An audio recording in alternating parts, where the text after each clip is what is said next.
어느덧 집회의 마지막 시간이 되었습니다. 전에 없던 온라인 장막회를 통해서 우리가 가정에서 혹은 교회에서 우리가 이렇게 예배를 드리게 되었습니다. 처음 있는 일이고 여러 가지 부족한 일이 있음에도 불구하고 하나님께서 이 집회를 인도하셨다고 믿습니다. 특별히 처음 해보는 이 영상을 송출하는 유튜브로 말씀을 나누는 일을 처음 해본 우리 여러 스텝 목사님들 정말 수고 많으셨습니다. 여러분들의 수고에 아마도 이 아름다운 복음이 말씀이 넓게 전하여졌다라고 생각을 하고 수고에 하나님께서 복으로 채워주시기를 기원합니다. 또 우리 입장교회 성도님들 바쁜 중에도 또 여러 협력해 주시고 또 이 아침에도 참석해 주셔서 함께 말씀을 나누도록 또 협력해 주셔서 감사하고요. 또 각 교회 혹은 가정에서 말씀을 나누는 모든 충청 재림 성도들 진심으로 감사를 드립니다. 특별히 우리 입장교회 어린이들 볼펜을 들고 무엇인가 말씀을 기록하기 위하여 준비하고 있는 우리 입장 재림 어린이 이렇게 또 아침 일찍부터 와서 함께 예배에 참석해 주셔서 감사합니다. 또한 말은 조라나 입술을 능하게 하신 성령 하나님께서 제 입술을 주장하셔서 말씀을 또 나눌 수 있도록 복을 주심에 감사를 드립니다.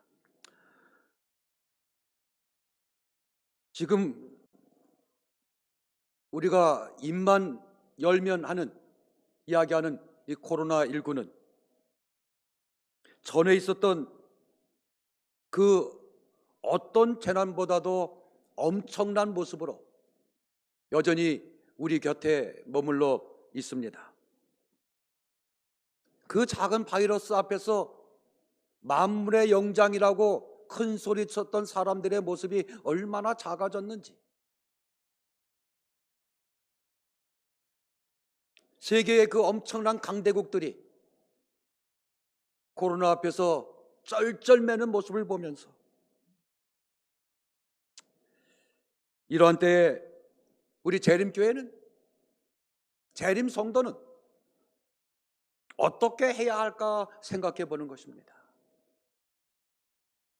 그러면서 제 마음속에 드는 확신은 이런 때야말로 우리 재림 성도들이 남은 자손의 특징인 하나님의 계명으로 무장되어 있어야 하겠다고 하는 거예요. 신앙을 그렇게 다져야 하겠다고 하는 것입니다. 이때가 멀리 뛰기 위한 잠깐의 움츠림이 되어 이후에는 더 큰 발자국으로 천국 복음을 세상에 전하는 그러한 기회가 되어야 하겠다고 하는 것입니다. 지구 역사 속에서 하나님의 계명은 언제나 사단의 공격의 초점이었다고 하는 거예요. 하나님께서 아담에게 에덴 동산에서 창세기 2장 16절 17절에 보면 계명을 주셨죠.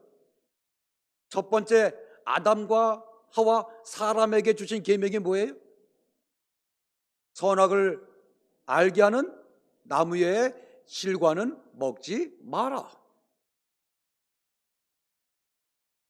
에덴에서는, 범죄하지 않은 에덴에서는 이 계명 하나면 됐습니다. 이 계명 하나만 지킨다면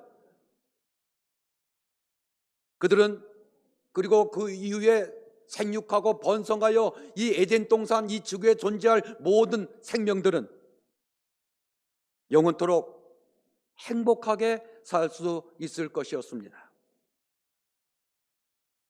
사단이 뱀을 통하여 공격한 것이 바로 하나님의 계명이었다고 하는 거예요. 우리가 잘 아는 대로 창세기 3장 4절 5절에서 하나님의 계명을 반대로 이야기하고 있는 사단을 우리는 보는 것입니다. 하나님의 계명은 순종하면 영원한 생명을 유지할 수 있었던 이 하나님의 계명을 사단은 정면으로 반박하면서 내가 이것을 먹는다 해도 결코 죽지 않을 것이라고 이야기를 하고 있는 것입니다. 결국 아담과 하와가 하나님의 계명을 어겼을 때 찾아온 것은 죽음이었고 잃어버린 낙원이 되었습니다. 하나님의 모든 계획은 그때로부터 망가졌고 그때 사단은 승리했습니다. 그 결과 창세기 6장 5절 6절에 보면 사람에게서 이제는 하나님의 형상은 지워지고 사단의 특성이 사람들에게 나타나고 있음을 보게 됩니다. 여호와께서 사람의 제약이 세상의 관영함과 그 마음의 생각의 모든 계획이 항상 악할 뿐임을 보시고 항상 악한 모습, 계획까지도 마음까지도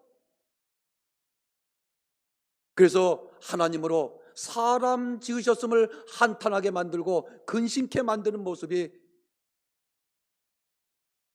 사람의 모습이 되었습니다. 결국 노아 홍수는 하나님의 계명을 어긴 결과였지요. 그럼에도 불구하고 사랑의 하나님께서는 홍수를 통하여 하나님의 계명을 거절한 사람들을 심판하려 하실 때에도 하나님은 또 한 번의 계명을 주셨다라고 하는 것입니다. 방주에 들어가는 자는 살 것이라고 하는 계명이었어요. 그 계명 하나만 순종하면 됐습니다. 노아는 그 하나님의 계명, 방주에 들어가는 자는 살 것이고 생명을 유지할 것이라고 하는 이 하나님의 계명을 120년 동안 전했지요. 그러나 순종하면 살게 될 하나님의 계명을 노아 당시의 사람들은 거절했습니다. 그리고 사람 살리기 위한 하나님의 계명을 거절한 결과는 멸망이었습니다. 베드로전서 3장 20절 그들은 전에 노아의 날 방주 예비할 동안 하나님이 오래 참고 기다리실 때에 순종치 아니하던 자더라. 방주에서 물로 말미암아 구원을 얻은 자가 몇 명뿐이냐? 겨우 8명이라. 8명만 하나님의 계명에 순종했고 계명에 순종했던 8명은 온 지구가 홍수로 인하여 잠겼을 때에 그들은 생명을 유지하게 되었습니다. 그리고 하나님께서는 하나님의 계명에 순종하는 한 민족을 준비하시기 위하여 아브라함을 불러내셨어요. 하나님은 계명에 순종하는 백성들을 통하여 온 세상에 하나님의 계명을 지키는 사람들이 어떠한 복을 누리게 될 것인지를 보여주시기 원하셨습니다. 그래서 창세기 12장 1절 2절에 하나님께서는 아브라함에게 고향을 떠나서 하나님께서 지시할 땅으로 가라고 말씀하시고 내가 너로 큰 민족을 이루고 복을 주어서 네 이름을 창대케 하리니 너는 복의 근원이 될지라 불러내셨어요. 하나님의 계명을 지키는 한 무리를 만들기 위한 하나님의 계획이었습니다. 아브라함은 그의 온 삶 동안 하나님의 계명에 순종하며 살았다고 성경은 기록을 해요. 창세기 26장 4절 5절에 아브라함이 하나님의 계명에 순종함으로 그의 자손들까지도 복을 받을 것이라 하나님께서 말씀을 해놓으셨습니다. 네 자손을 하늘의 별과 같이 번성케 하며 이 모든 땅을 네 자손에게 주리니 네 자손을 인하여 천하 만민이 복을 받으리라. 이는 아브라함이 내 말을 순종하고 내 명령과 내 계명과 내 율례와 내 법도를 지켰음이라. 아브라함이 믿음의 조상이 된 이유가 하나님의 계명을 지킨 결과였다고 하는 거예요. 드디어 하나님은 시내산에서 큰 민족을 이룬 아브라함의 자손들에게 그들이 순종하면 복을 누리게 될 하나님의 계명을 선포하셨습니다. 이스라엘이, 계명을 받은 이스라엘이 성공할 수 있는 유일의 방법은 하나님의 계명에 순종하는 일이었다고 하는 거예요. 이스라엘 백성들은 계명을 받은, 계명을 간직한 이스라엘 백성들은 하나님의 계명에 순종하는 일들을 통하여 온 세상에서 뛰어난 민족이 될 수 있을 것이었습니다. 그래서 신명기 28장 1절에 네가 네 하나님 여호와의 말씀을 삼가 듣고 내가 오늘날 네게 명하는 그 모든 명령을 지켜 행하면 네 하나님 여호와께서 너를 세계 모든 민족 위에 뛰어나게 하실 것이라. 한 민족을 택하셔서 그들에게 계명을 주시고 이 계명을 지킨다면 모든 민족에서 뛰어나게 해주심을 통해서 온 세계에 하나님의 계명이 전파되도록 이 민족을 택했던 것입니다. 그 이후로, 계명이 백성들에게 주어진 이후로 이스라엘의 역사는 하나님의 계명에 순종하는 시대와 하나님의 계명에 불순종하는 시대로 나뉘어지는 것을 우리는 역사 속에서 보게 됩니다. 하나님의 계명에 순종할 때 이스라엘은 번영했습니다. 그러나 하나님의 계명에 그들이 떠나 있을 때 이스라엘은 쇠퇴의 길을 걷게 되었습니다. 우리는 구약성경 선지서를 읽을 때에 이스라엘의 멸망을 경고하는 선지자들의 음성을 듣게 됩니다. 아시리아가, 북방민족 아시리아가 쳐들어올 것이라고 말합니다. 북방의 바벨론에 의하여 이 이스라엘이 곧 멸망하게 될 것이라고 선지자들이 경고합니다. 예레미야서 25장 9절 보라 내가 보내어 북방 모든 민족과 내 종 바벨론 왕 느부갓네살을 불러다가 이 땅과 그 거민과 사방 모든 나라를 쳐서 진멸하여 그들로 놀램과 치솟거리가 되게 하며 땅으로 영영한 황무지가 되게 할 것이라. 근데 예레미야서 9장 13절에 보면 이 이스라엘이, 하나님의 택한 나라가, 하나님의 택한 도성 예루살렘이 황무지가 되게 된 이유에 대하여 선지자는 하나님의 계명을 저버렸기 때문이라고 말하고 있는 거예요. 이 말씀을 우리가 좀 많이 생각해야 됩니다. 나라가 망한 것이 정치적, 경제적, 군사력 문제가 아니라 하나님의 계명을 거절한 결과였다고 하는 거예요. 여호와께서 예레미야 9장 13절 말씀하시되 이는 그들이 내가 그들의 앞에 세운 나의 법을 버리고 내 목소리를 청종하지 아니하며 그대로 행치 아니하고, 그들이 앞에 세운 나의 법을 버렸기 때문에 예루살렘이, 거룩한 도성 예루살렘이, 성전이 황무지가 될 것이라. 그러면서 선지자를 통하여 하나님께서 말씀하시기를 임박한 멸망을 피할 유일의 방법은 하나님의 계명을 지키는 것이라고 선지자들이 호소하는 음성을 우리는 보게 됩니다. 예레미야 26장 13절 그런즉 너희는 너희 길과 행위를 고치고 너희 하나님 여호와의 목소리를 청종하라. 그리하면 여호와께서 너에게 선고하신 재앙에 대하여 뜻을 돌이키시리라. 뜻을 돌이키시리라. 하나님의 명령에 순종하면 예루살렘이, 이스라엘이 황무지가 되겠다고 하신 이 북방민족 바벨론과 아시리아를 통하여 행할 일들을 하나님께서 멈추시겠다고 말씀하고 계심을 보는 겁니다. 하나님의 계명에 순종하면 뜻을 돌이킬 것이다. 이스라엘의 흥망성쇠가 하나님의 계명에 있었음을 기억하시기 바랍니다.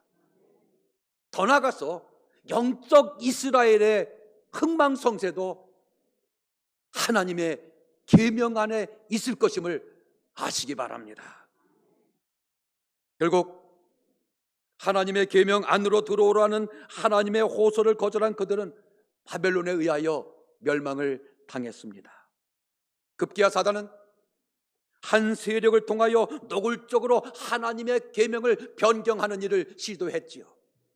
다니엘서 7장 25절에 그가 장차 말로 지극히 높으신 자를 대적하며 또 지극히 높으신 자의 성도를 괴롭게 할 것이며 그가 또 때와 법을 변개코자 할 것이며 성도는 그의 손에 붙임받아 한 때와 두 때와 반 때를 지내리라. 이후로 온 세상이, 온 기독교가 변경된 하나님의 계명을 따르고 있는 지금의 세상이 되었습니다. 지구 역사의 마지막도 하나님의 계명에 대한 사단의 공격임을 기억하시기 바랍니다. 계시록 12장 17절 우리가 계속해서 반복하여 나눈 말씀입니다. 용이 여자에게 분노하여 돌아가서 그 여자의 남은 자손 곧 하나님의 계명을 지키며 예수의 증거를 가진 자들로 더불어 싸우려고 바다 모래 위에 섰더라. 여러분, 선악간의 대쟁투, 우리가 이야기하고 있는 선악간의 대쟁투의 초점이 하나님의 계명이라는 거예요. 이 말씀에 대하여 교회 증언 1권 223쪽에 이렇게 우리에게 말씀을 주고 계십니다. 대쟁투는 하나님의 계명과 짐승의 요구 사이에 존재한다. 용이 성도들을 상대로 싸우는 것은 그들이 십계명 전체를 지키고 있기 때문이다. 만일 성도들이 표준을 낮추고 그들의 믿음의 특성을 양보할 것 같으면 용은 잠잠할 것이다. 그러나 그들이 용감하게 표준을 높이고 법안권의 제도를 존중하고 있는 개신교를 대항하여 그들의 깃발을 펄럭여야 하기 때문에 그들은 용의 분노를 자극할 것이다. 이 말씀을 좀 여러분 마음속에 좀 새기시기 바랍니다. 용이 성도들을 상대로 싸우는 것은 그들이 십계명 전체를 지키고 있기 때문이다.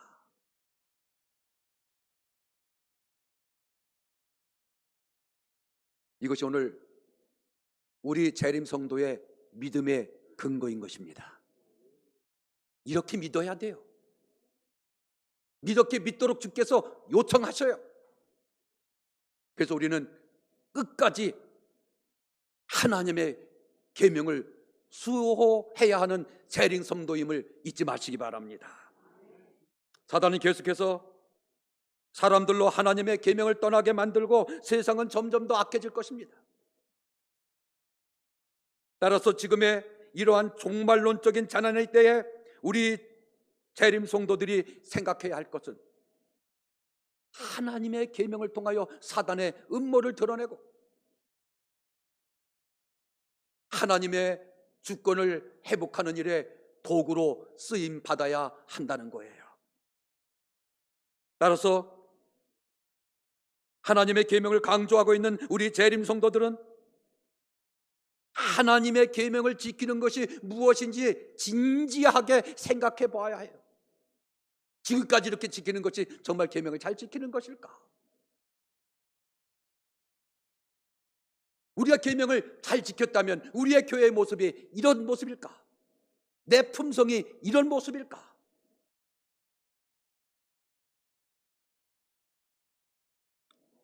계속해서 드리는 말씀처럼 하나님이 하나님의 계명을 지키는 재림 성도들에게 기대하시는 모습은 선한 삶을 사는 것이라는 거예요. 로마서 12장 17절, 아무에게도 악을 악으로 갚지 말고 모든 사람 앞에서 선한 일을 도모하라. 이게 하나님의 계명을 지키는 사람들을 향한 하나님의 부탁인 거예요. 정말 나는 선한 사람인가? 모든 사람 앞에서 선한 일을 도모하는 재림 성도가 되어야 한다고 했는데, 우리 재림 성도들이 선한 사람인가? 나는 선한 사람인가? 내가 교회에서 혹은 이웃에게서, 직장에서 불이익을 당했을 때 나는 선한 모습이었는가? 계명을 지킨다고 하는 나는 모든 사람 앞에서 선한 일을 도모하고 있느냐라고 하는 거예요. 계시록 12장 18절, 할 수 있거든 너희로서는 모든 사람으로 더불어 화평하라, 평화하라. 하나님의 계명을 지키고 있는 나, 5년 동안 하나님의 계명을 지켰고 10년, 20년, 30년, 40년, 50년, 60년 하나님의 계명을 지키고 있는 나는 이 말씀처럼 모든 사람과 평화하고 있는가? 모든 사람이에요. 그런데 끼리끼리만 가깝지 아니한지, 나와 생각이 다르고 행동이 다른 사람과 나는 지금 어떻게 지내고 있는지, 말씀처럼 나는 나와 친한 사람뿐 아니라 모든 사람과 평화하고 있는가 살펴보시기 바랍니다. 특별히 내 마음에 들지 않는 사람, 나에게 정신적으로, 물리적으로, 물질적으로 피해를 입힌 사람을 나는 지금 어떻게 대하면서 재림 성도로서의 삶을 살고 있는가? 하나님의 계명을 지키는 사람에게 기대하시는 그리스도인의 삶은 로마서 12장 20절에 있는 말씀처럼 원수가 줄이거든 먹이고 목말라 하면 물을 건네주기까지 하는 모습이 된다는 거예요. 이 모습이 계명을 지키는 사람의 모습이라는 거예요. 모든 계명을 지키는 사람들, 사단이 가장 싫어하는 사람의 모습. 그러나 이 모습이 하나님이, 예수님께서 우리에게 기대하시는 모습이라고 하는 것입니다. 그래서 요한일서 3장 23절에 있는 말씀처럼 하나님의 계명은 하나님의 사랑으로 서로 사랑하는 거라고요. 그의 계명은 이것이니, 그의 계명은 이것이니 곧 그 아들 예수 그리스도의 이름을 믿고, 그 아들 예수 그리스도의 이름을 믿는 사람은 하나님께서 우리에게 주신 계명대로 서로 사랑할지니라. 예수 믿는 사람들은 하나님께서 우리에게 주신 계명처럼 서로 사랑하는 것이라. 우리가 하나님의 계명을 가진 자로서 재림 성도들이 가지고 있는 실수 중에 하나는 하나님의 계명을 하나님 사랑으로만 생각하고 거기까지만 한다는 거예요. 그래서 역사 속에서 교회가 하나님의 사랑을 강조하면서 이웃은 고통스럽게 한 슬픈 과거를 가지고 있고 현재를 가지고 있는 겁니다. 지금도 하나님을 사랑한다고 말하면서 이웃에게는 하나님의 이름으로 말로, 행동으로 폭력을 행사하고 있는 재림 성도들이 얼마나 많은지요. 다른 사람들 말고요, 우리 재림 성도들이요. 그러다 보니 하나님의 사랑을 강조하는 교회가, 하나님의 계명을 가졌다고 하는 교회가 사람들에게는 메마르게 대하는 일들이 얼마나 많았었는지요. 그리고 많은지요. 베드로서 1장 4절에 보면 그리스도인들은 하나님의 품성에 참여하는 사람이 되어야 한다고 말씀하셔요. 신의 성품에 참여하는 사람. 신의 성품은, 하나님의 성품은 사랑이지요. 로마서 5장 8절에 있는 말씀처럼 죄인을 위하여 죽으실 수도 있는 사랑이 신의 성품이고 하나님의 사랑입니다. 우리가 아직 죄인 되었을 때에 그리스도께서 우리를 위하여 죽으심으로 하나님께서 우리에게 대한 자기의 사랑을 확증하셨느니라. 이러한 사랑을 우리가 믿는 주님께서 우리 재림 성도들이 행하기를 기대하신다는 거예요. 근데 왜 우리는 이런 사랑이, 많은 사랑에 대한 말씀을 그렇게 많이 듣고 보는데도 왜 그러한 사랑이 되지 않을까? 나도 모르게 내 안에 들어와 있는 진화론 사상 때문이라는 거예요. 진화론이 이웃을 사랑의 대상이 아닌 경쟁의 대상으로 보게 한 거예요. 경쟁의 대상으로 보니 많은 미운 사람들이 만들어지는 겁니다. 원수가 만들어져요. 나보다 잘난 사람은 적이 되기도 해요. 나보다 잘 되면 배가 아파지잖아요. 너의 불행을 통하여 왠지 모르게 나의 행복을 느끼게 되잖아요. 그런데 하나님의 사랑인 계명은 상대방 중심이 된다는 거예요. 그래서 사랑의 범위가 점점 커지는 거예요. 나의 가족을 사랑하게 되고 친구들과 함께 일하는 이웃을 사랑하게 돼요. 그리고 함께 신앙하는 사람 가운데 내가 사랑해 주어야 할 하나님의 교회에서조차 소외된 사람들이 눈에 보이기 시작하는 겁니다. 주변에 소외된 사람들을 위하여 내가 할 일이 무엇인지 생각하게 되고 드디어 너의 행복이 나의 행복이 되는 삶을 살게 되는 겁니다. 그래서 하나님의 계명을 지키는 사람은 주님처럼 사람 사랑하는 사람이 됩니다. 요한복음 15장 12절, 내 계명은 곧 내가 너희를 사랑하는 것 같이 너희도 서로 사랑하라 하신 이것이니. 주님께서 주신 계명이에요. 서로 사랑하라고 하는 이 계명을 빼고서 우리는 하나님의 계명을 말해서는 안 됩니다. 이거 없이 하나님의 계명을 논해서는 안 돼요. 이것 없이 하나님의 계명을 쟁점으로 만들어서는 안 돼요. 서로 사랑이 전제인 것입니다. 그 이후에 십계명의 모든 세목들이 우리가 다른 사람을 향하여 행하는 모습이 되는 거예요. 사람을 사랑하라는 것이 하나님의 계명임을 기억하십시오. 예수님은 재림 성도들이 사람 사랑하는 일을 통하여 이 땅에 천국을 회복시키시기를 원하십니다. 하나님께서는 계명을 지키는 사람들의 땅의 삶이 하늘이 되는 경험을 하도록 하나님의 계명을 주셨어요. 이 땅에서 하늘을 경험하며 살도록 하기 위해서 계명을 주셨단 말이에요. 그래서 디모데전서 5장 8절에 보면 주님께서는 사람에게 무관심하는 일이 악이라고 말씀하셔요.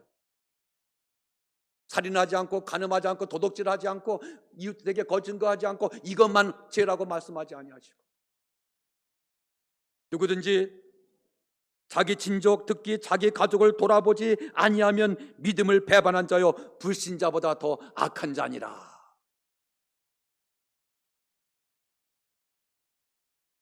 하나님의 계명을 지킨다고 하는 사람이 사랑이 없으면 불신자보다 더 악한 사람이래요.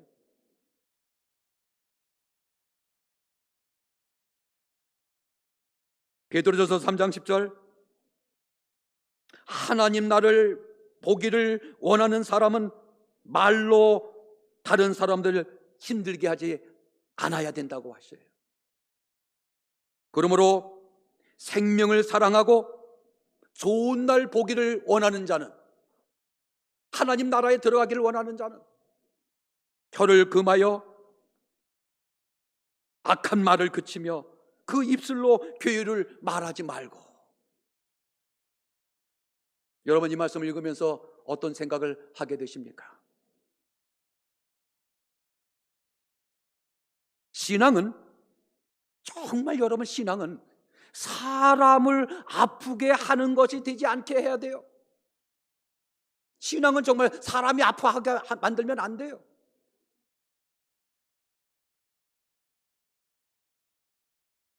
사람을 아프게 하는 신앙이 뭔지 아십니까? 승질대로 하는 신앙이에요. 성질도 아니고 뭐요? 승질대로 하는 신앙. 그것 때문에 아파하는 사람들이 얼마나 많았고 내가 얼마나 아팠었습니까? 결코 내가 가진 신앙으로, 내가 가진 하나님의 계명으로 사람을 아프게 하지 마세요. 주님 오실 때까지 좀 마음속에 단단히 새겨 놓으셔요. 우리는 지금까지 재림 성도로 살면서 신앙의 이유로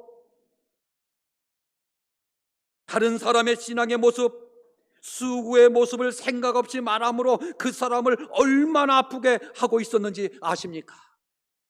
제가 60년 동안 재림 신앙을 갖고 살면서 많이 봤어요. 나도 아팠고요. 다른 사람도 아프게 했고요.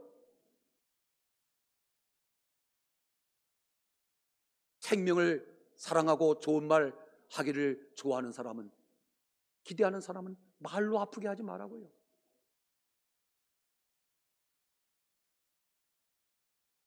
그 모습 때문에 하나님도 아파하고 계심을 아시기 바랍니다. 그래서 바울은 내 신앙의 이유로 다른 사람을 아프게 하는 일에 대하여 단호하게 말해요. 고린도전서 8장 9절, 그런즉 너의 자유함이, 너의 신앙의 탁월함이, 하나님의 계명을 잘 지킨다고 하는 그런 생각들이 약한 자들에게 거치는 것이 되지 않도록 조심해라. 근데 조심하지 않아요. 제가 본 재림 성도들은 조심하지 않아요. 저를 포함해서. 그는 그리스도께서 위하여 죽으신 형제라.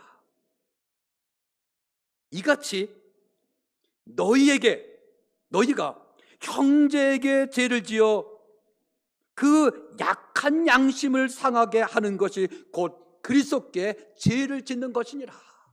하나님을 아프게 하고 예수님을 아프게 하는 것이라고요. 우리가 다른 사람을 말로, 혀로 아프게 하는 것이요. 근데 우리는 계명을 가졌다는 이유로, 계명을 지킨다는 이유로, 화이번이 가르쳐본 기별 2권에 말씀하신 대로 몽둥이를 얼마나 사용을 했었는지.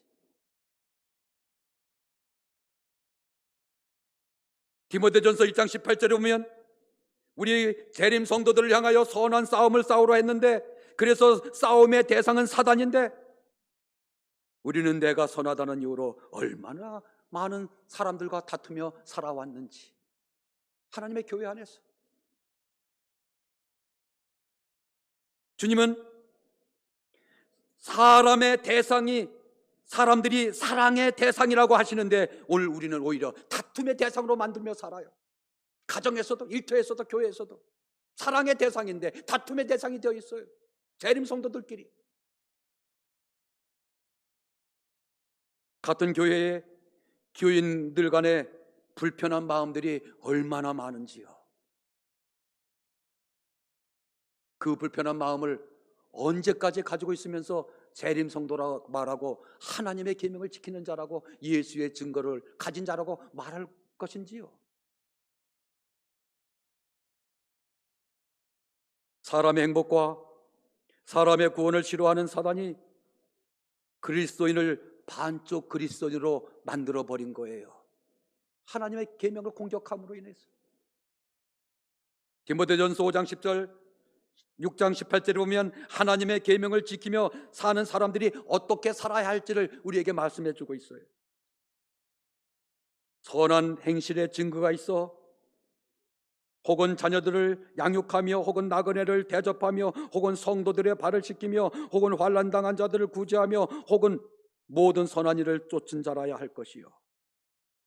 선한 일을 행하고 선한 사업에 부하고 나눠주기를 좋아하며 동정하는 자가 되게 하라.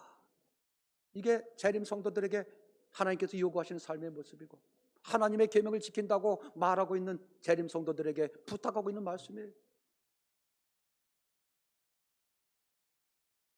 재림 성도가 이렇게 살면, 우리 충청 재림 성도들이 이런 모습으로 살면 우리 교회가, 우리 합회가 어떤 모습이 있고 한국연합회가 어떤 모습이 되어 있을까? 이렇게 살기에, 이 말씀대로 살기에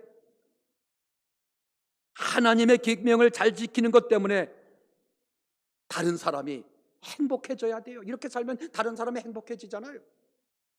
나 때문에 나의 가족, 하나님의 계명을 잘 지키는 나 때문에 내 직장의 동료, 함께 하나님을 섬기는 사람들이 행복해하는지 좀 많이 좀 생각해 보세요. 마태복음 25장에서 염소의 무리에 속한 사람들에게 주님께서 참 단호하게 말씀하셔요. 저주를 받은 자들아, 사단과 그 사자들을 위하여 예비된 영영한 불에 들어가라. 왜 예수님은 이렇게 부드럽게 말씀하지 않으시는지요? 염소의 무리에는 어떤 사람이었어요? 염소의 무리에 속한 사람은 구제불능의 사람들이 아니었어요. 나쁜 일을 하지 않은 것으로 만족한 사람들이었어요. 다른 사람에게 피해를 주지는 않았지만 도움도 되지 않은 사람들이었어요.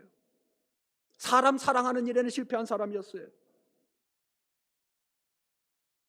이 염소의 무리를 향하여 하신 이 주님의 음성을 오늘 재림 성도들이 들어야 할 음성이라는 사실이에요. 우리가 다른 사람에게 도움이 되지 않는 삶을 살면 마귀와 그 사자들을 위하여 예비된 영영한 불에 들어가리라고 하는 선언을 나도 듣게 될 수 있어요. 내게 하시는 말씀이에요. 우리는 안식일을 지키는 재림 성도지요. 하나님께서 우리가 안식일을 어떻게 지키기를 원하실까? 우리는 출애굽기 20장 8절부터 11절에 있는 말씀을 참 많은 성도들이 외워요. 교회 와서 가장 처음에 성경을 배울 때 가장 많이 듣는 말씀이 이 출애굽기 20장 8절부터 11절에 있는 말씀이에요. 안식일을 기억하여 거룩히 지키라.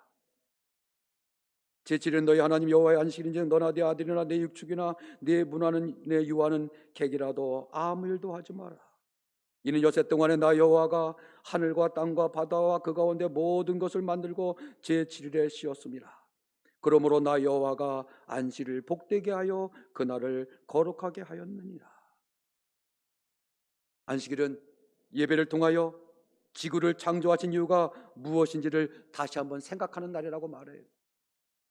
그리고 안식일은 하나님께서 창조하신 모든 피조물들이 행복한 날이 되어야 한다고 말해요. 내 집안에 있는 종이나 내 집안에 있는 자녀들, 내 집안에 있는 짐승들, 안식일을 지킴으로 그날은, 안식일은 행복한 날로 만들으라고 하는 거예요. 여러분 한번 심각하게 생각해 봅시다. 내가 재림 성도였고 안식일 계명을 지키는 사람이었기 때문에 내 자녀들이 행복했을까? 내가 하나님의 계명을 지키는 것 때문에 우리의 자녀들이 행복했을까? 우리의 부모님이 재림 성도였기 때문에 지금 나는 행복했었는가? 저는 행복하지 못했어요. 재림 성도로서 모태로부터 재림 성도였지만 제가 회심의 경험을 하기까지는 제가 재림 성도인 것이 행복하지 않았어요. 오히려 왜 어머니가 재림교회를 다녔어, 내가 왜 재림 성도로 만들었는지 모르겠다고 오랫동안 방황했어요. 그것 때문에 하나님을 섬기지 않기로 결심한 적도 있었어요. 재림 성도인 게 행복하지 않았어요. 고등학교를 졸업하고 이때쯤 리어카에 오이를 한 리어카 싣고 시장에 가요.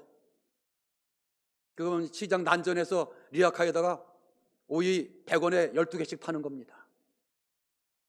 팔면 고향이니까 초등학교 동창들을 만나요. 저보고 야 뭐하냐? 그냥 농사죠. 너 뭐하냐? 방학이라 집에 내려왔어. 근데 그 녀석들이 저보다 공부도 못했던 애들이 싸움도 나보다 못했어요. 근데 걔네들 부모는 재림성도가 아니에요. 대학을 다녀요. 저는 지금 재림성도라는 이유 때문에 직장도 못 가고 안식일 지킨다고 해서 미약가 긁고 지금 시장판에 나와서 걔네들이 한번 훑어보면서 다음에 만나자고도 안 해요.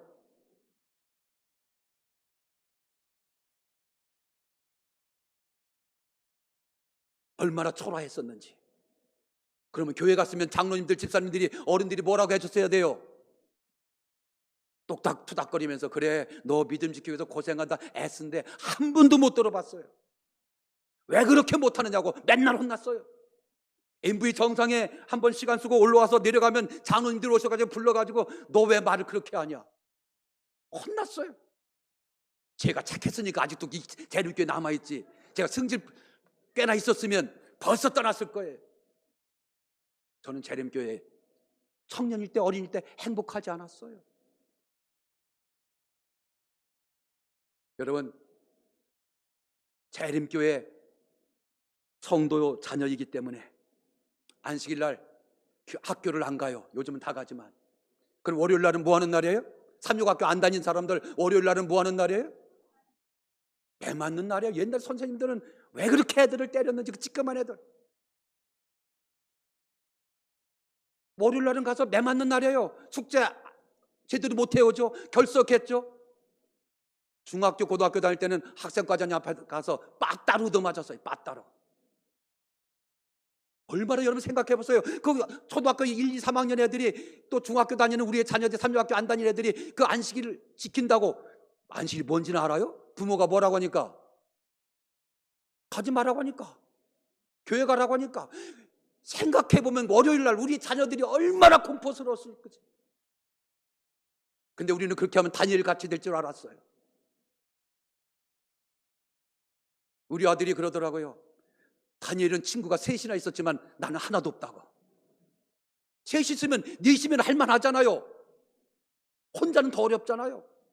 우리는 다니엘처럼 투사가 될 줄 알았는데 지금 많은 자녀들이 왜 어디가 있어요? 교회를 떠나 있어요. 부모가 잘못해서 그래요. 안식일이 뭔지도 모르는데 그저 그냥 투사가 되고 가서 그냥 학교 가서 얻어맞고 오는데 도닥거리지도 못하고 사탕 하나 주면서 야 그래도 우리가 믿음 가지고 격려한 게 아니라 다니엘은 이랬어. 요셉도 이랬어. 좁아가 가면서 부모가 현미밥 먹는다는 이유로 애들 입장에서는 그 맛없는 현미를 선택할 기회가 박탈당했어요. 우리 집 애들이 좀 하얀 밥 좀 달래요. 노란 밥 좀 달라고 그만 먹고 애들에게 강제로 먹였어요. 강제로. 애들한테 물어보지도 않고 내가 뭐라고 해서 재림성도라는 이유 때문에 내가 재림성도요 채식을 한다는 이유 때문에 아이들에게 고기 한 점 안 줬어요. 그러다 보니 이 녀석들이 잔치집에 가고 친척집에 가면 어떻게 돼요? 고기에 빠져요. 그러면 집에 오면 또 뭐라고 그래요? 이 말로만 혼냈으면 괜찮게요? 한 번만 더 그러면 그러다가 한 번 더 하면 어떻게 했어요? 이제는 파리채가 날아다녔어요. 우리 자녀들 물어보세요. 재림성도로 자녀로 산 게 행복하다고 말하지 않아요.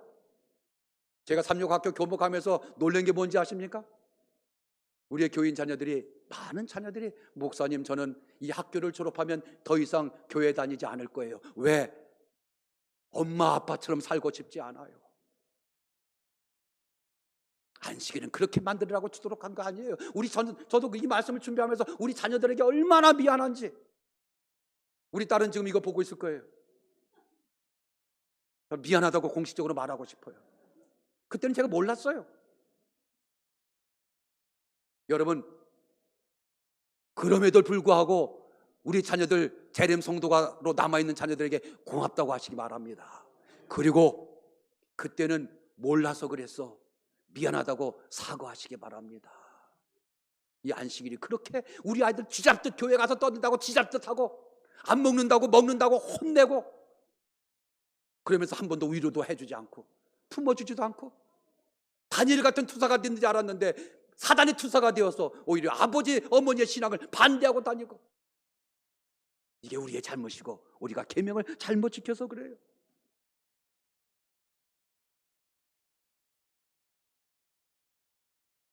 안식일에 마음이 상하고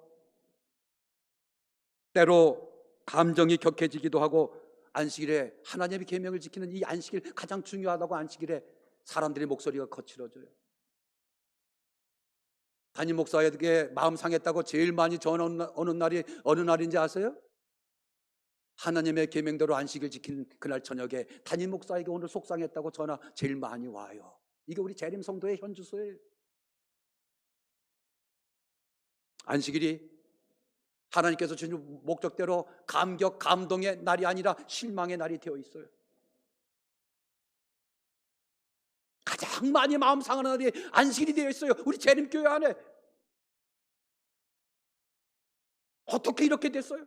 사단이 그렇게 만들었어요. 반쪽짜리 재림신앙으로 만들었어요. 이제 그러니 우리는 재림신앙 고유의 하나님의 계명으로 돌아가자고요.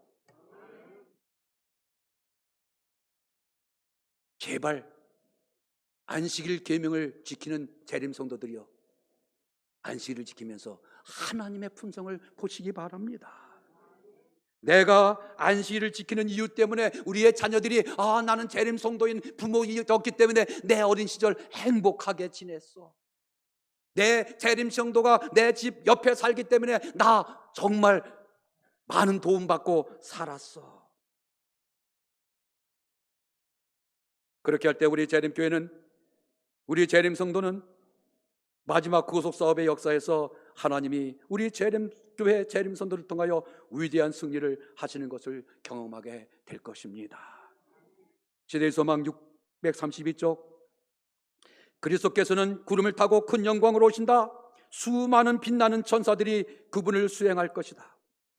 그분은 죽은 자들을 일으키시고 살아있는 성도들을 변화시켜 영광에서 영광에 이르게 하시려고 오실 것이다.